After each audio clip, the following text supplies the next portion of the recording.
Today's topic is demons. We're going to look at it through a historical lens. We're going to look through it from a Jewish lens, all the way from biblical times up to the modern era, and kind of get like a crash course explanation in how Jews had viewed demons.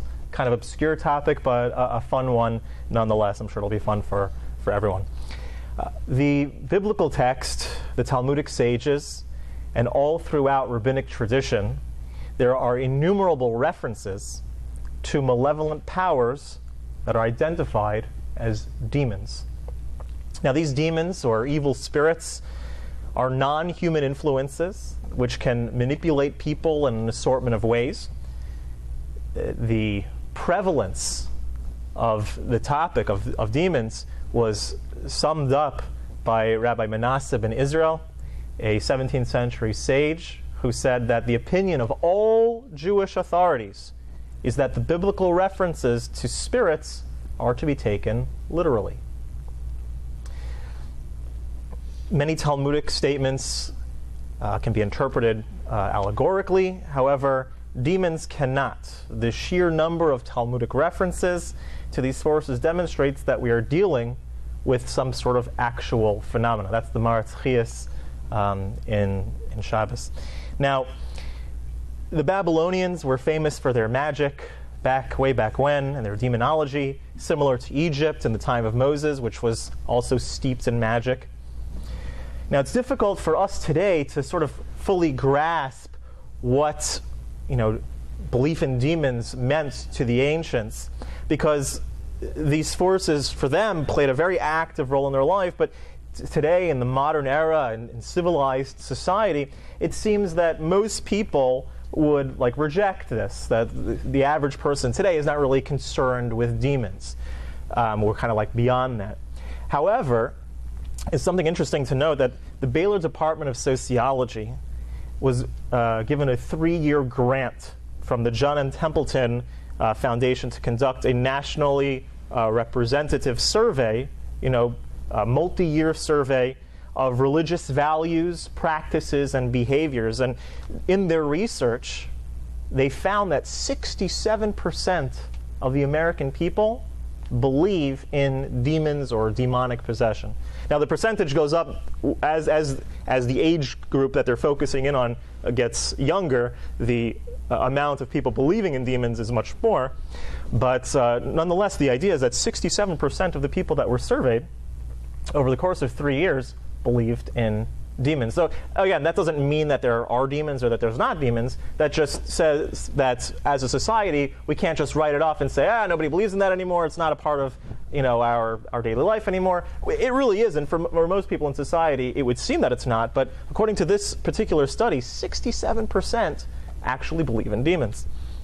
Now, let's talk about some demon terminology in a Torah context. There are several terms that are used in Jewish literature to describe these forces, right? And they're all sort of colloquially lumped together under the term demons.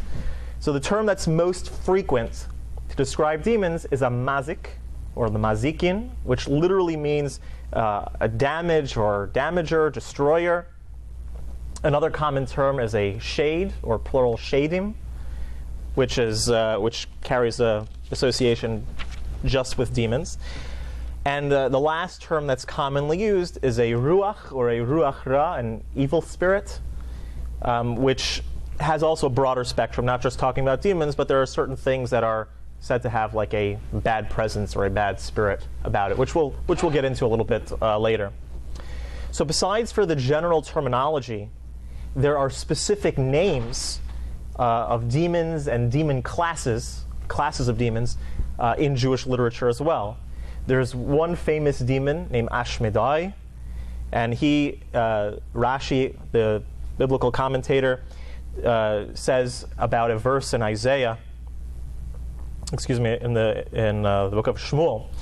He says the word that's used over there for plague is a reference to the demon Ashmedai. He said that this particular demon was expelled from heaven after rebelling against God. And the Talmud deems this character as the king of the demons, the ruler of all demons. So Ashmedai seems to have a sort of be like the generic name for the king of the demons, in the same way that Paro is the generic name for whoever's the leader of Egypt. Ashmedai is like the general name of the leader of the demons, like a title, which is actually interesting because the word Ashmedai and the word Paro have the same gematria. They have the same numeric value in Jewish numerology. Now, the Talmud also tells an interesting story, the Gemara in Gittin, about King Solomon, Shlomo Melech, who asked this king of the demons where to find the shamir worm in order to, which was used in the construction of the temple. Later, what happens is Ashmedai takes the image of Shlomo, like he makes himself look like Shlomo, and he actually kicks Shlomo 40 days distance away. Ashmedai is now sitting on the throne, posing as Shlomo HaMelech. Shlomo HaMelech, King Solomon, is a 40 days journey away, and he's telling everybody, I'm the king, and no one's believing him. They think he's a crazy person. Finally, he gets back to Jerusalem, and he identifies himself to the Sanhedrin, and they go about expelling Ashmedai. But the idea is this character plays a role in Talmudic stories.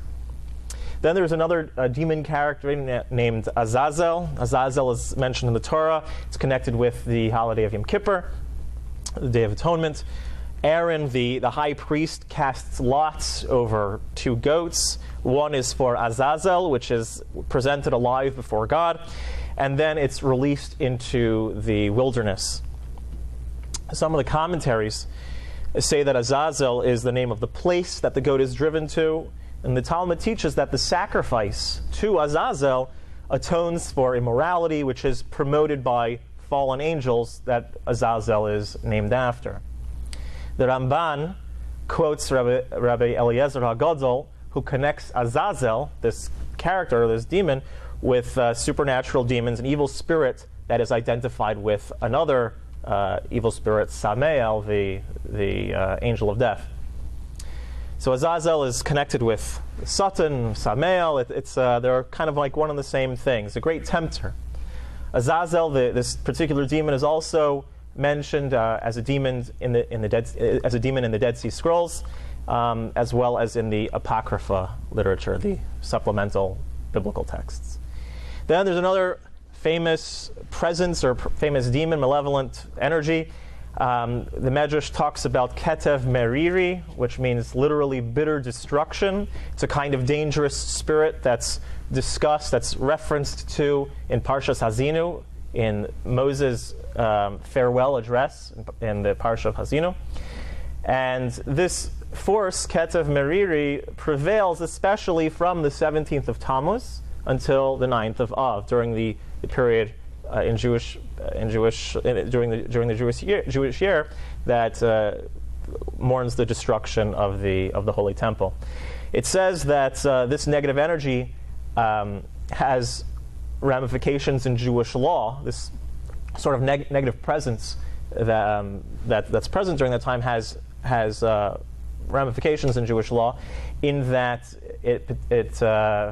there's a potential danger during that time. So in other words, Shulchan Aruch actually rules that a person should not walk by themselves or do certain other dangerous activities during those times, during that 3-week period. Then there is another demon identified as a female demon. She's known in Hebrew as Lilith and in English as Lilith.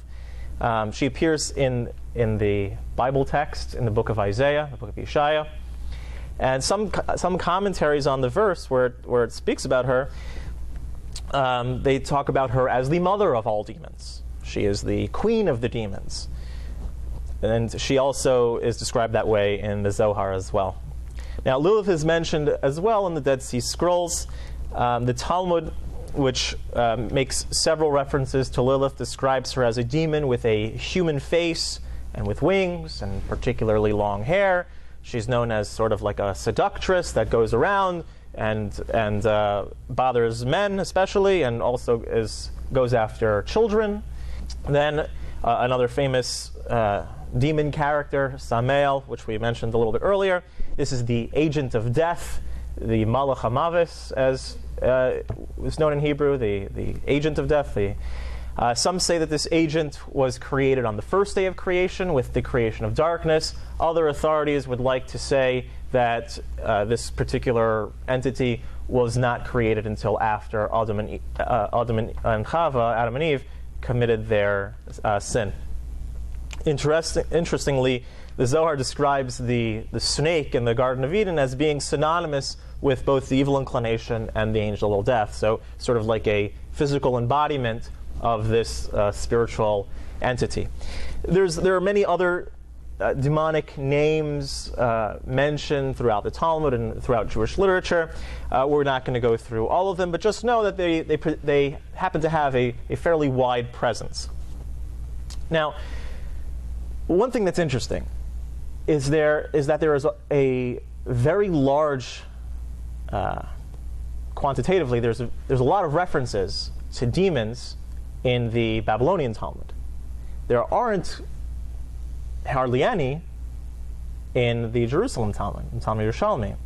And one of the reasons for that, Rabbi Avram Yitzchak HaKohen Kook explains that the reason for that is because the sanctity, the holiness of Eretz Yisrael, of Israel, prevented any negativity from coming into it. So it wasn't something that was particularly bothersome to them, so they didn't really write so much about it. Let's talk about the creation of demon. Where do they come from? We'll get to what's their purpose. So let's talk about their creation. So the creation of demons is described in various ways. There's one statement that says the Mazikin, that they were created on the eve of the first Shabbos, the eve of the first Sabbath.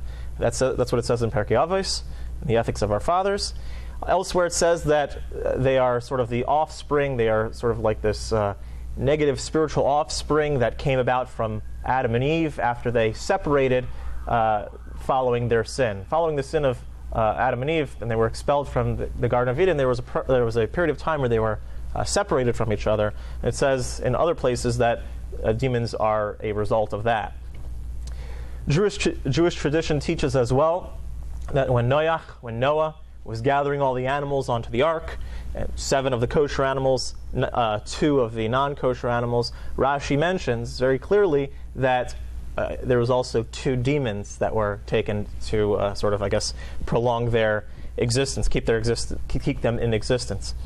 Another place where we see demons in the biblical text is that during the Tower of Babel, there were 3 factions, 3 different groups with 3 different motivations as to why to build this tower.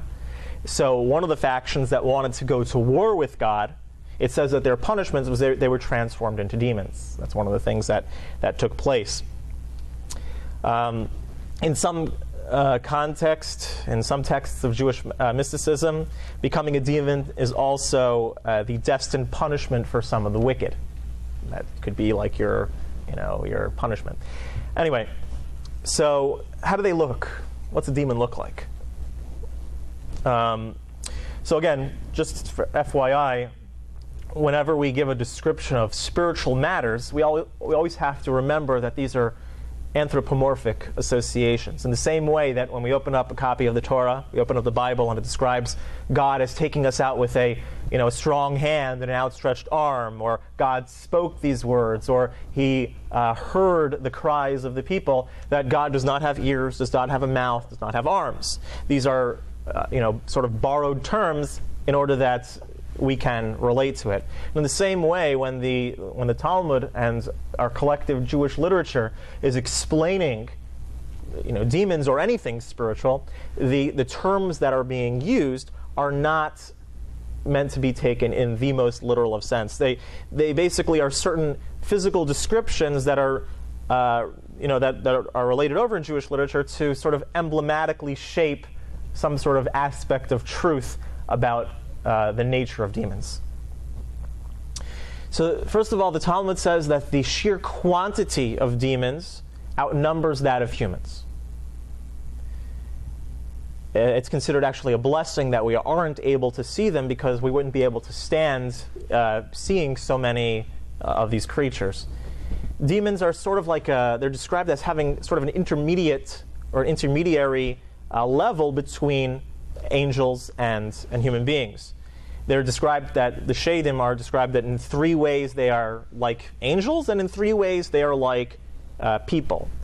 So they are said to have wings and fly from one end of the earth to the other, and they know the future. That's like the angels. And they also eat, drink, and die, and reproduce, just as humans do. Although in normal circumstances they are invisible, the Talmud actually offers certain diagnostic ritual as a means of sort of detecting them. So demons can also have the appearance of a human being as well. We mentioned the story of King Solomon. That is also an option as well. Rashi actually distinguishes between the appearances of each genre of demons in various places.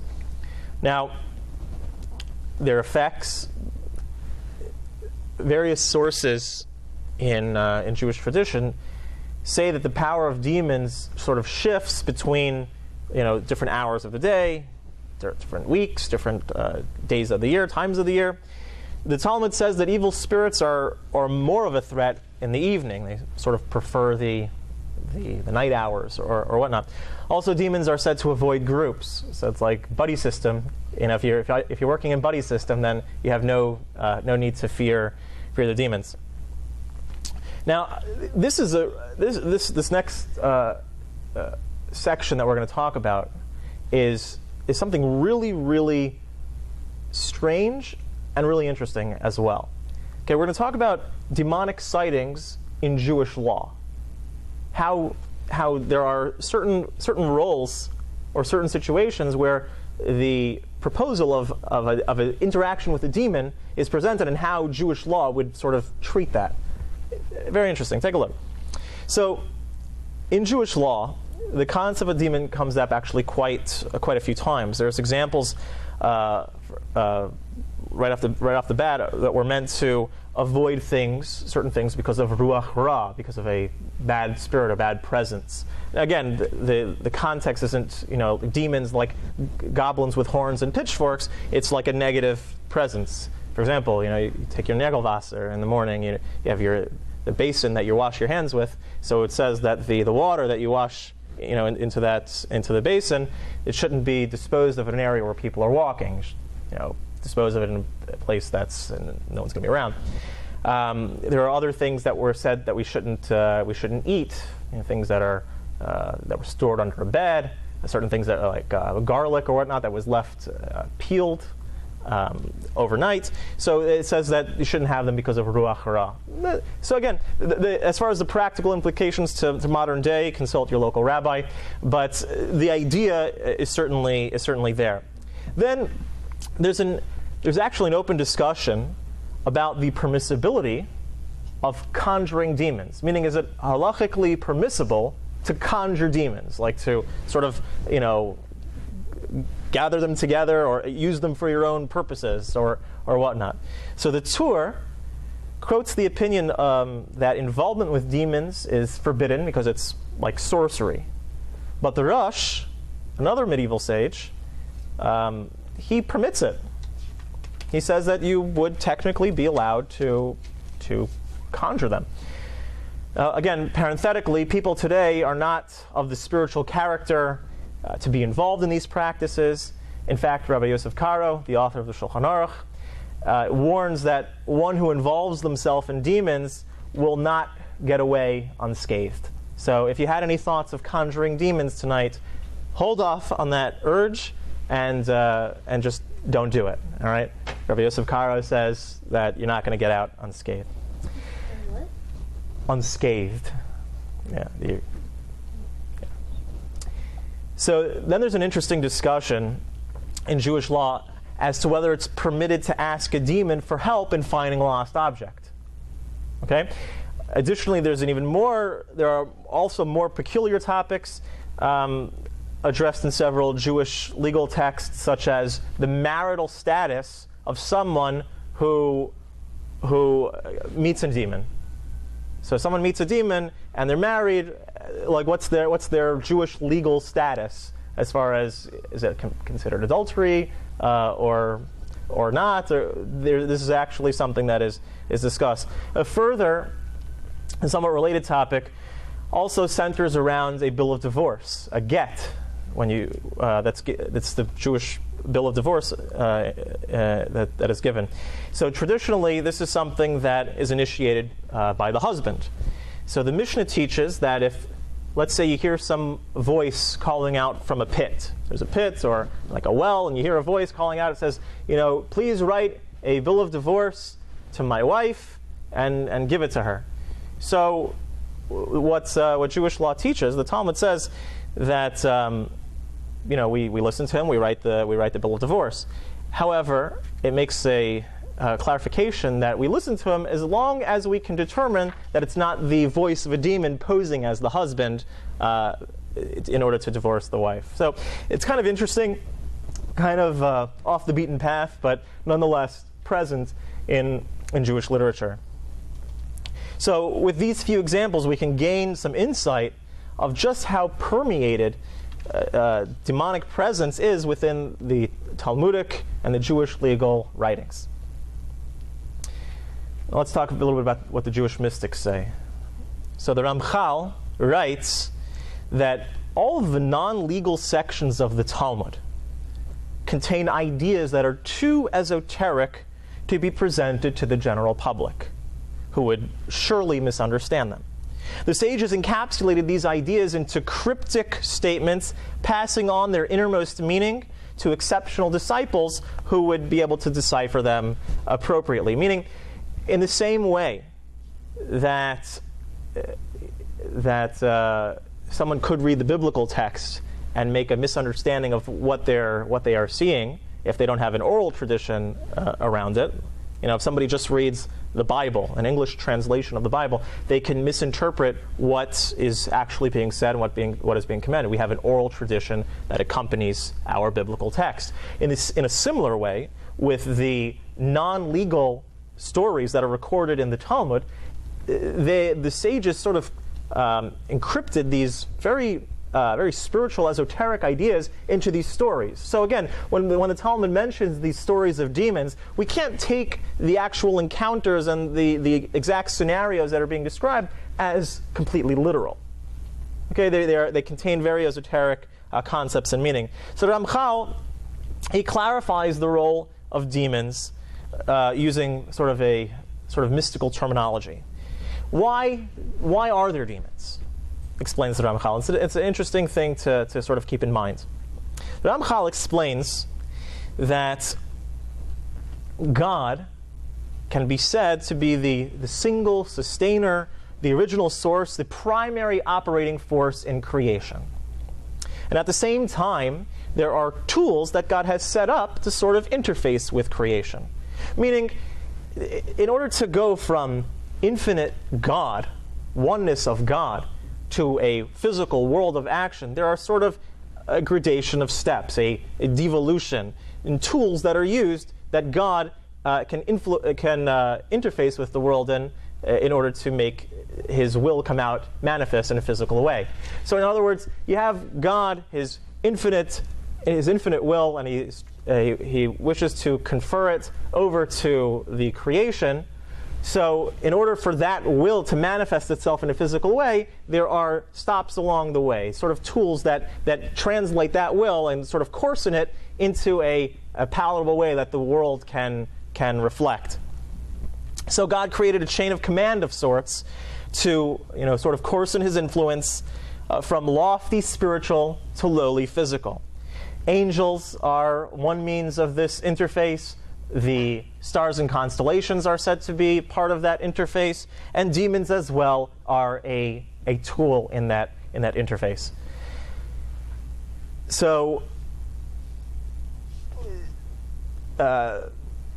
demons cannot be experienced with the five senses, so they might thought to be spiritual, yet they do interface with the material world, so they have sort of like a connection with the physical. So they're not really quite spiritual, they're not really quite physical, they're the interface in between. Now, the Kabbalists and the Hasidic masters draw parallel between the concept of demonic activity in the world at large and the working of the demons within. All over Jewish tradition, we are taught that what happens within us is reflective of what happens in the world at large, and vice versa. What happens in the world at large is also reflected in us. In other words, you're a small world after all. Right? So whatever's taking place in the world, in the big world, takes place in the inner world. So the Kabbalists actually make this comparison, this parallel, and they write that mankind produces the demons from within via their thought, their speech, and their actions. The Jewish demons are described as our negative inclinations toward things that are permissible to us. For example, a person has like an animalistic drive towards a kosher hamburger, but it's like a gluttonous drive. And the quote-unquote non-Jewish demons would be a drive to something that is not permitted to us, a desire, a strong desire for a cheeseburger, for example. Now, again, the Jewish demons and the Gentile demons are just about the quality of what the desire is within the person. So in the same way, we're saying that when a person will cultivate their desire and act upon it, not only are they sort of letting their evil inclination win within themselves, but they're also causing that within the world at large, there's sort of like a negativity that is brought to the world. But the other side of that coin is that when a person brings some positivity and overcomes their inclination within themselves, they do the same thing in the world at large. The outside world and the forces that play a role in the world at large are largely dependent on us. We have a very shared role in what takes place. Now, I want to make just a small sort of digress for a moment and talk about the Rambam. So in many circles, there are people that say that the Rambam was sort of like an exception to the rule. In academic circles, it's generally accepted that the Rambam, the famed medieval sage Maimonides, denied the existence of demons. That's what people say. A large segment of the Jewish population also says that as well. And the Rambam nowhere explicitly denies the existence of demons. It's sort of implied through many places in his writings. Rabbi Yosef Ergas, a 17th century Italian rabbi and Kabbalist, wrote that the Rambam deemed belief in demons to be nonsense and stupidity. Okay, so there were certain sages that understood the Rambam to be rejecting demons based on the way that he was describing them throughout his writings. So the Gra, the Gaon of Vilna, he actually, in his commentary on the Shulchan Aruch, takes the Rambam to task about his stance on demons. He says that, in describing the Rambam's look at magic and demons and the way that the Rambam sort of brushes them off, the Gra comments that the Rambam was actually led astray in this area because of his study of philosophy, that he was consumed with philosophy, and in this area, with be it magic or demons or these types of things, that he was sort of led astray in these things. Now, the Gra encourages that the Jewish people follow the Talmud, which teaches that amulets are efficacious and that demons exist. The Rambam, again, does not simply reject all of the Talmudic references. We mentioned before there's a lot of Talmudic reference to demons. The Rambam just doesn't say, well, those don't exist. He simply he seems to classify the tales about them as parables or as deep allusions, that they're hinting at something else, that they're not talking about these, sort of like evil spirits, evil forces. The Meiri, who is another great medieval sage, also tends to expound on these occurrences in a similar way. However, the conclusion that the Rambam didn't believe in demons may not be so simple. Other rabbinic sages said that the Rambam surely did believe in demons. A very large number of rabbinic sages write with assurance that the Rambam certainly believed in the existence of demons.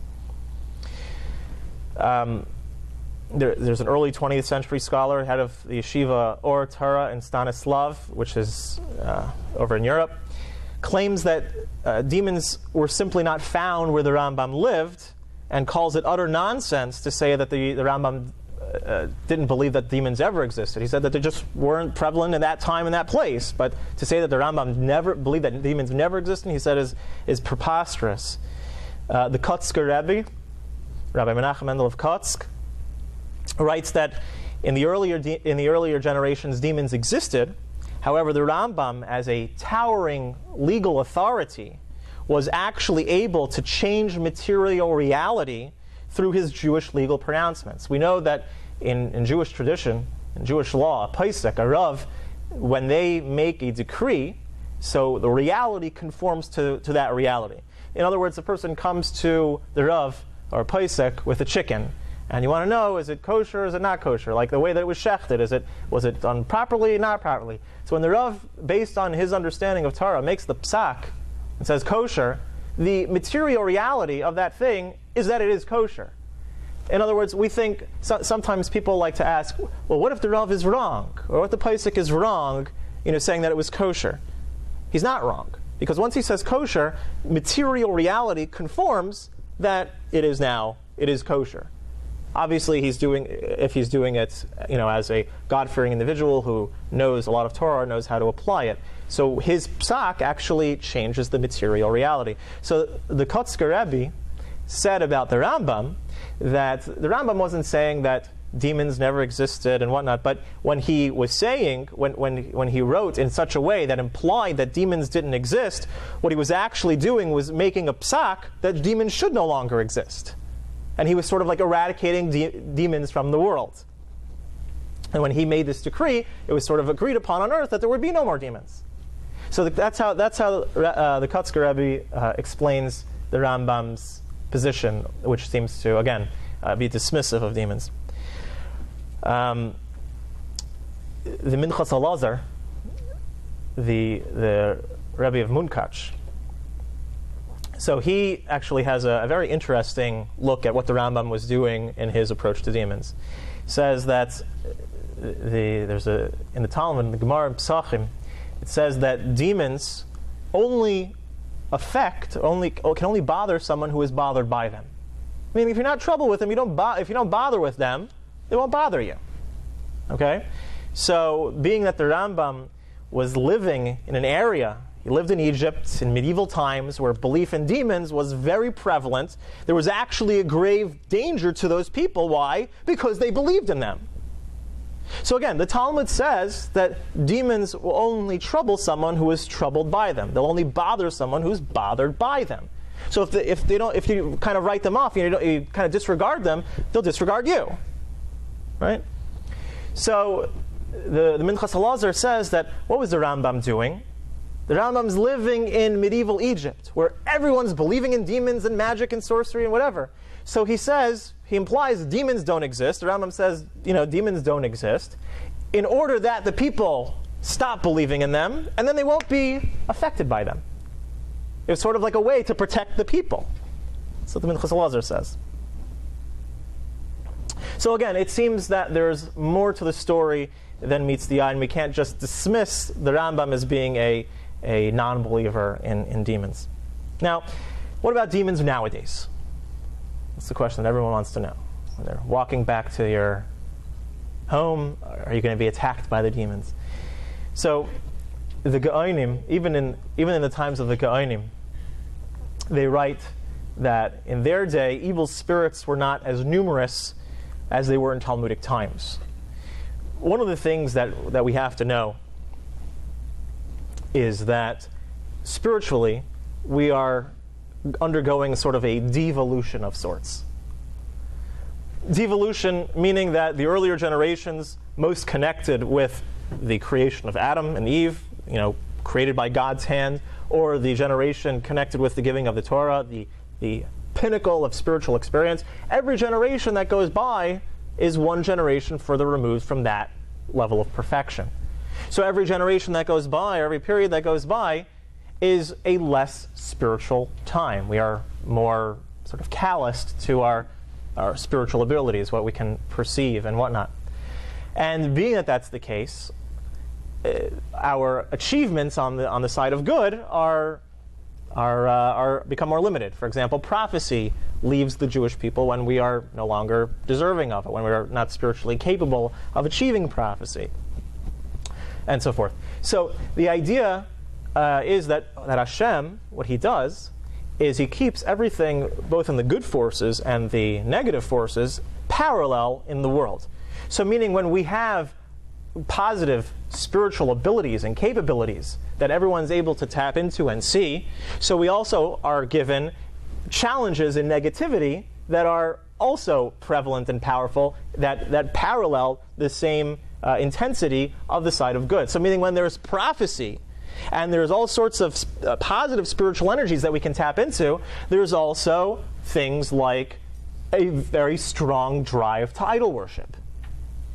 We notice that, throughout the Torah literature, throughout the greater biblical literature, the Jewish people are constantly being led astray into idol worship. And you think, what, were they so stupid? They weren't. But it's just that if you are granted the ability, if you're granted the power on the good side to have things like prophecy and temple and tabernacle and see open godliness and sacrifices and be granted that ability on the side of good, in order to keep our free will balanced, Hashem gives us also the drive for the negative is also much stronger as well. So when our abilities on the positive end are also limited, our abilities, what we're susceptible to on the negative end, are also lessened. So one of the things that is taught is that when prophecy ended, also the drive for idolatry ended as well. They kind of came simultaneously. So again, we had this great positive thing taken away from us, but also our susceptibility to the negative was taken away from us as well. And the same thing applies with demons. So being that spiritually we have become much more coarsened than previous generations. Again, the Goinim wrote that demons were less effective in their days than they were in the Talmudic times, because they were already one era more removed. So how much more so in our days, that our susceptibility to demons, because we're so coarsened on the positive, of course we're so coarsened spiritually in the positive light, that our susceptibility to the, any bad things that could come from demons is also weakened. It's practically non-existent. Okay?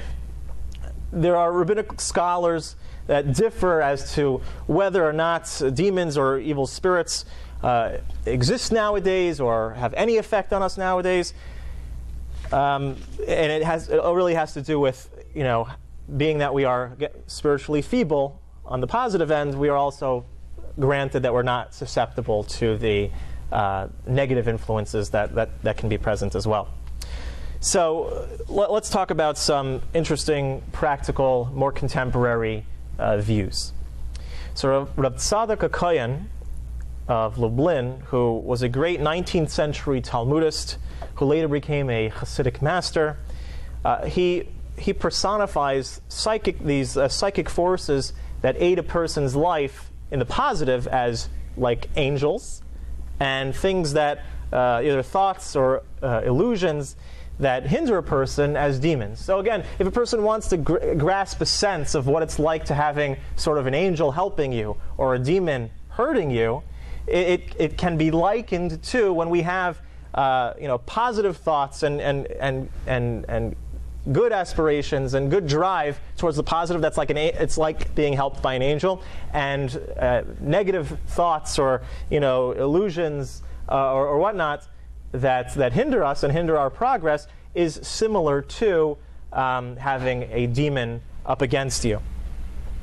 Now, another interesting more contemporary source, Rav Aaron Soloveitchik, he explains that these invisible, malevolent demons that are discussed in Talmudic times are actually referring to germs and bacteria. He says that this was the language that was available to the Jewish sages to describe those thousands of harmful influences that surround a person at all times.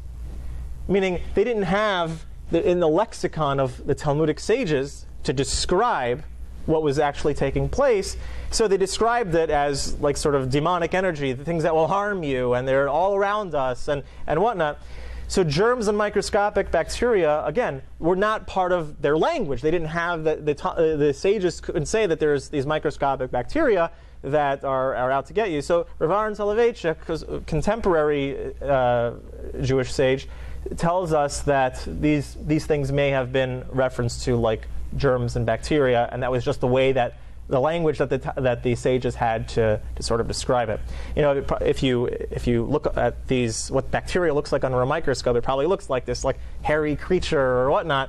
And the sages were using the terminologies that they had access to. So that's his opinion. That's sort of his view. Additionally, that he writes that these invisible destructive forces are descriptions of mental illness as well, hallucinations or other like explanation, demonstrating the brilliant insight of the sages, that they were sort of, you know, on this track, that they recognized the presence of these things in the world long before they were discovered with our tools that we have today. The Rebbeim really seemed to not get too into demons. Demons were certainly not a focus in daily life, or certainly not something that we should be overly fearful of or whatnot. I believe it was the Minchas Elazar that says that the Baal Shem Tov sort of banished demons from civilized areas as well. So. And that's already a few generations back. So now, I mean, there's really nothing to worry about, because our spirituality of the average person from the time of the Baal Shem Tov is lacking tremendously, and so our susceptibility to negative influence correspondingly is there as well. So there's very interesting insight from Rabbi Yitzchak Hutner, the Rosh Yeshiva of Chaim Berlin. He gives an interesting perspective of the Rambam on demons, which helps bring sort of philosophical clarity to the entire concept. He writes like this. Check this out. All that exists in the world has an analog in man. And the opposite is also true. Everything that exists in man finds an analog in the world. We parallel. We discussed this earlier. Now, in the mind of man, we possess the power of imagination. Right? We possess the power of imagination, which, when man can sketch a reality that in fact does not exist in the world. Right? Use your imagination. Right? We can make a whole world in our head that doesn't really exist. So it is a reality only by the power of imagination. The reality that's taking place in your imagination is only a reality by power of your imagination. So since the kind of power exists in man, it certainly has a creaturely analog in the world. The creatures, whom we call demons, are sort of like the imagination of the world, the way that imagination plays itself out in the world at large. In other words, demons are sort of a reality, non-reality, according to Rav Hutner. He says, the proof looks something like this. When we speak about something as being a figment of your imagination, what do we mean? The thing is not real. It's a figment of your imagination. It has no reality. However, to the researcher in human psychology, at the moment of his examination of the inner workings of the mind, is imagination a reality? Yes. So, in other words, there is a concept of imagination. Imagination is something that we have, that there is a tangible concept called imagination, yet the very being of what is contained in the imagination is fantasy, is not real. So is imagination real? Well, yes, there is a concept of imagination, and to the one imagining the imagination, he is really imagining an imagination. So imagination does exist, but imagination doesn't exist. What you're imagining doesn't exist. Isn't that a wacky concept? But it's a fascinating way to describe also sort of the discrepancy or the seeming discrepancy that the Rambam has with the non-existence of demons. Right? So whether they exist or they don't exist, the idea is sort of in the way that imagination exists and doesn't exist. But again, and being that within us we have this power of imagination, we have this faculty, so the parallel in the world would be this concept of demons, which are a reality, non-reality as well. So again, just as a person has an imagination, so does nature, so does the world. Just as man's imagination is real to him or her, nature's imagination is ostensibly real to it. So it's an interesting approach. Now, there seems to be a somewhat related approach even amongst some contemporary researchers. Now, although modern academia as a whole rejects the presence of demons, or other supernatural phenomena, there are some scientists who acknowledge certain quasi-spiritual premises that may be instructive in our understanding of demons. One such person is a man by the name of Dean Radin. He's a leading researcher in extrasensory perception, a senior scientist at the Institute of Noetic Studies, and an adjunct faculty member at the Department of Psychology at Sonoma State University. So Dean Radin, he views demons as a projection of the unconscious. He explains that there's some kind of intersubjective reality that we create between ourselves and others by sharing thoughts and feelings, meaning that our thoughts sort of are able to make a tangible reality in the world. So in other words, he's sort of the idea of what we were talking about from the Jewish mystics, that everything that happens within us happens in the world at large, and every time we cultivate within ourselves our negative urges, that the negativity in the world also ensues. And when we cultivate our positive inclination, the positive in the world increases as well. So he explains it that our thoughts actually can have a tangible reality and effect in the world. He says our intentions, to some degree, can affect the world around us more than other people think. One might sort of create a shared mental space, which can appear, as it were, for lack of a better term, as an angel or as a demon.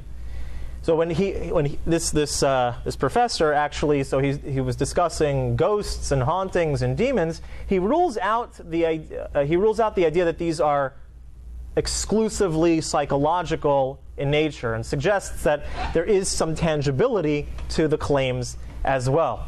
He proposes that these entities came from many years of people paying close attention to a given space, meaning when this happens, so you have a building that they say is haunted. So he says that when they say it's haunted or there's demons there or whatnot, he's saying that it's not just psychological that these demons exist there or that this presence exists there, meaning that because so many people have experienced such negativity there or placed such negativity with their thoughts in this place, that the material reality actually conforms to the thoughts, and it's given some sort of presence in that place. Again, so when people are thinking negatively or looking at something as a negative energy or negative force, he says when this happens, it actually changes the energy of the place. And when somebody new comes along in the vicinity, perhaps that person, it will resonate in a different person in the same way, with the intentions that went back to that initial person. He calls the idea place memory.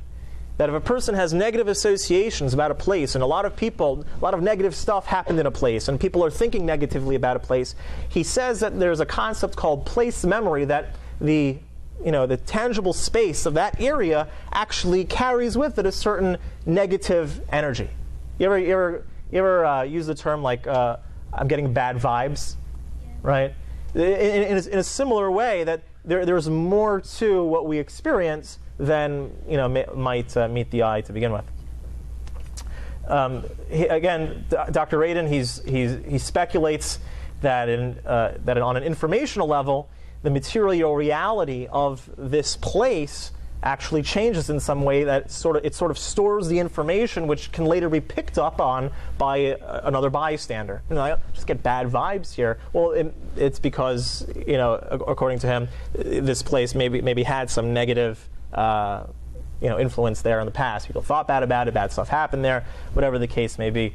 As a scientist, Dr. Radin prefers this kind of sort of quasi-physical explanation as opposed to a spiritual one, but he does not rule out the possible spiritual alternative, but refers to it as something like a collective unconscious, or he calls it large ESP. At any rate, all these conclusions aren't in perfect sync with traditional Torah perspective of demons. It's curiously interesting that even in secular study, they are unlocking certain peripheral ideas. I want to conclude with this one idea. I think the main thing to take out of any talk or any discussion of demonic presence or negative energy is that we always have a correlating and corresponding positive energy as well. That when we look around at events in the world and we see negativity, we always have to know on the other side of the coin, by the way that Hashem creates the world, is that there is always a positive force that we may not be seeing, viewing, whatever, but it is very much present. It is there. Also within ourselves. If we feel that we have challenges, if we feel that we have thoughts that are hindering us, if we feel that we have disadvantages, on the other side of the coin, Hashem has equally granted us talents, abilities, motivations, good characteristics as well to have that balance. So any time a person in themselves feels negativity or has negativity, or the people that they're interacting with at their job or in their workplace, in their neighborhood, I should say, they feel a certain negativity over there, there is one clear way to eradicate any negative influence. It's through infusing that negative influence with positivity. When we add in positivity, negativity goes away. When we add in our light, darkness dissipates. So if a person, once again, feels within yourself or feel within the world around you negativity, drop a nuclear bomb of Torah and mitzvahs upon it, and we'll see how much it lights up your life. Thank you very much. Click subscribe to see more exclusive content for the most sought-after Jewish speakers, teachers, and thinkers.